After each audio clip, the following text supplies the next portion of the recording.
Assalamualaikum warahmatullahi wabarakatuh. Kembali lagi bersama saya Sugiarti dengan NPM C1C0208. Baiklah, di sini saya akan menjelaskan materi mengenai investasi pada sekuritas utang. Langsung saja kita ke bagian pertama, yaitu tentang pengertian dari sekuritas utang. Nah, investasi pada sekuritas utang ini merupakan bagian dari instrumen keuangan, tepatnya di bagian aset keuangan. Nah, jadi sekuritas utang ini merupakan bagian dari instrumen keuangan, di mana instrumen keuangan ini materinya telah kita pelajari pada akuntansi keuangan 1. Nah, dan sekuritas utang ini tepatnya itu berada di dalam instrumen keuangan bagian dari aset keuangan. Kemudian instrumen keuangan itu juga diatur oleh PSAK nomor 50 tentang penyajian, kemudian ada PSAK nomor 55 tentang pengakuan dan penilaian, ada juga PSAK nomor 60 tentang pengungkapan, dan yang terakhir itu ada PSAK nomor 71 yang mengatur tentang instrumen keuangan ini. Kemudian timbul pertanyaan, mengapa sih banyak sekali PSAK yang mengatur tentang instrumen keuangan? Hal itu alasannya itu karena pada perusahaan instrumen keuangan itu adalah bagian yang paling besar, apalagi jika pada perusahaan keuangan, misalnya saja pada perusahaan perbankan, maka asetnya yang berupa keuangan itu merupakan aset yang paling besar yang ada di dalam perusahaan. Jadi itu alasan mengapa banyak sekali PSAK yang mengatur tentang instrumen keuangan. Kemudian apa saja sih yang termasuk ke dalam instrumen keuangan itu sendiri? Yang pertama tadi itu ada aset keuangan, kemudian ada liabilitas keuangan, yang ketiga ada instrumen ekuitas, yang keempat ada sekuritas derivatif, dan yang terakhir itu ada lindung nilai atau sekuritas nilai. Nah, yang akan kita pelajari atau kita fokuskan bahas di materi ini yaitu tentang aset materi, yaitu tentang instrumen keuangan bagi tentang aset keuangan. Nah, kalau kita akan membahas satu persatu mengenai apa saja yang termasuk ke dalam instrumen keuangan tadi, yang pertama ada aset keuangan. Nah, apa sih bentuk dari aset keuangan ini? Yang pertama itu contohnya ada pada kas, kemudian yang kedua itu ada piutang, kemudian yang ketiga itu ada investasi dalam sekuritas utang, termasuk juga investasi pada obligasi dan juga investasi pada saham. Itu juga merupakan bagian atau bentuk dari aset keuangan. Kemudian yang keempat itu ada derivatif. Yang terakhir itu ada investasi dari sekuritas yang lain. Nah, kelima bentuk ini merupakan contoh atau bentuk dari aset keuangan. Nah, kemudian ada 4 kategori yang termasuk ke dalam aset keuangan. Yang pertama itu aset keuangan yang diukur pada nilai wajar melalui laba rugi. Itu maksudnya bagaimana? Yaitu perusahaan akan mencatat aset keuangan itu ketika perusahaan memperoleh sebesar harga perolehan. Dan jika ada biaya transaksi, yang terjadi itu akan dicatat secara terpisah. Nah, dan harus dicatat sebesar nilai wajar pada tanggal pelaporan.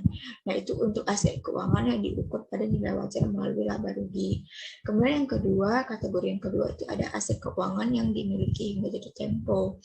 Yaitu perusahaan akan mencatat aset keuangan itu sebesar harga perolehan. Kemudian jika ada biaya transaksi, maka biaya transaksi itu ditambahkan menjadi bagian dari harga perolehan. Nah, jadi jika pada nilai aset keuangan diukur pada nilai wajar tadi itu biaya transaksinya itu dicatat secara terpisah, sedangkan pada aset keuangan yang dimiliki hingga tempo ini itu biaya transaksinya itu akan ditambahkan menjadi bagian dari harga perolehan.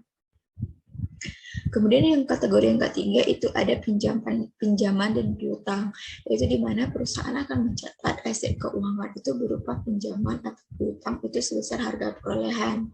Nah, kemudian yang ketiga itu ada aset keuangan yang tersedia untuk dijual, yaitu perusahaan akan mencatat aset keuangan itu sebesar harga perolehan juga, namun jika ada biaya transaksinya maka biaya transaksi tersebut juga akan ditambahkan menjadi bagian dari harga perolehan.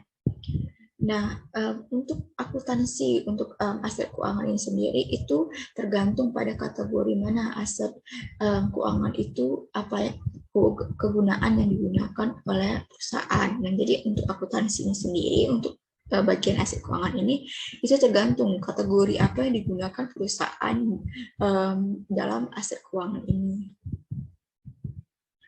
Nah, kemudian kita masuk ke bagian yang kedua, yang itu ada liabilitas keuangan. Itu contoh atau bentuk dari liabilitas keuangan ini sendiri itu ada obligasi, kemudian yang kedua ada hutang luar, dan yang terakhir itu ada hutang hipotek.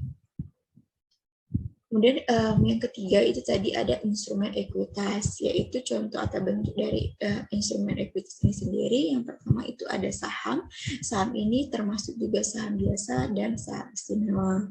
Kemudian yang kedua itu ada agio saham. Agio saham ini juga termasuk di dalamnya ada agio saham biasa dan ada agio saham istimewa.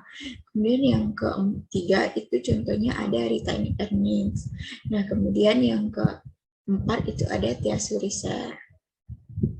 Jadi keempat bentuk atau contoh ini merupakan contoh dari yang ada pada instrumen ekuitas. Kemudian untuk bagian 4 dan 5, yaitu tadi jelaskan bahwa ada sekuritas derivatif atau di sekuritas turunan, dan juga ada lindung nilai atau nilai sekuritas ini, itu kedua nomor 4 dan nomor 5 ini itu tidak akan dibahas pada materi, namun akan dibahas pada materi selanjutnya. Nah, akuntansi terkait dengan aset keuangan itu yang pertama ada akuntansi keuangan diperoleh ketika aset keuangan itu diperoleh. Nah, yang kedua itu ada akuntansi keuangan ketika aset keuangan itu dinilai ketika akan disertikan dalam laporan keuangan. Nah, jika dalam buku di Martiani itu mengelompokkan menjadi dua. Ada yang pertama itu ada pengukuran saat perolehan awal, itu untuk akuntansi keuangan ketika aset keuangan itu diperoleh atau untuk poin yang pertama. Kemudian yang kedua itu ada pengukuran setelah perolehan awal, itu digunakan pada akuntansi keuangan ketika aset keuangan itu dinilai ketika akan disajikan dalam laporan keuangan. Nah, jadi dalam buku Dwi Martiani itu menjelaskan bahwa akuntansi yang diperoleh keuangan ketika aset keuangan itu diperoleh itu menggunakan pengukuran saat perolehan awal, sedangkan akuntansi keuangan ketika aset keuangan itu dinilai ketika akan disajikan dalam laporan keuangan itu menggunakan pengukuran setelah perolehan awal.